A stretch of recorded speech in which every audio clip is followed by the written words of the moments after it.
Councilmember Rick Cole with my first ever council preview. My council colleague Jason Lyon provides a very useful 2-minute-ish recap of our Monday sessions on Tuesdays. On Fridays, I'll be trying to give you a preview of what we're going to be taking up at our council meetings. Now, we begin our meetings with closed sessions that allow the council to have confidential discussions with our legal counsel, as well as those handling negotiations on land sales, purchases, and union contracts. On Monday, in closed session, we'll address 4 legal cases, including the ruling by the California Court of Appeals, largely upholding Measure 8, the city's tenant protection adopted by voters, as well as a new case challenging the authority of Governor Newsom to give local governments the authority to prohibit SB 9 lot splits and the construction of duplexes in fire-damaged areas.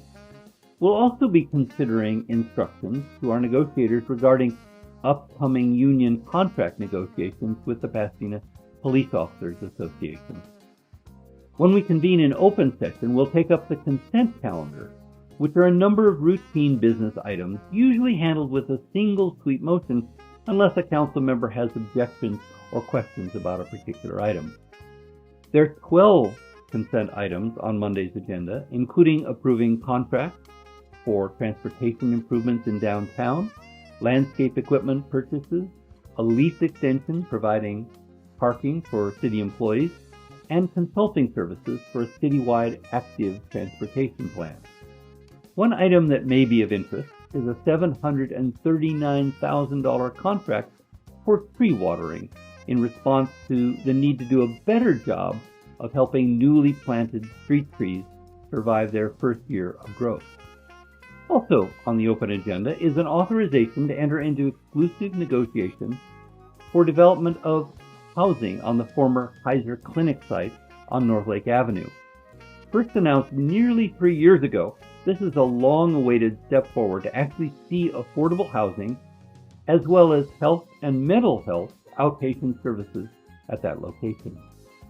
There are 2 public hearings on Monday's agenda, one updating our Housing Authority's administrative plan to ensure some 85 households don't become homeless as a result of recent changes in federal housing subsidies.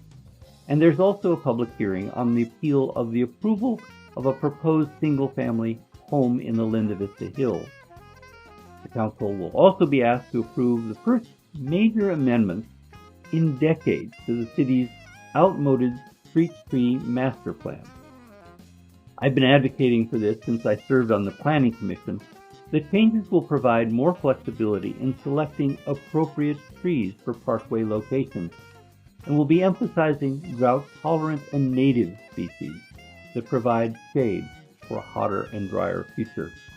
Finally, there's the reading of an ordinance codifying a number of previously approved minor additions and changes to our city's zoning code, covering a wide range of topics from modifying our signage and awning requirements for businesses to expanding allowable locations for pet services. That's what we'll be taking up on Monday. I look forward to you tuning in.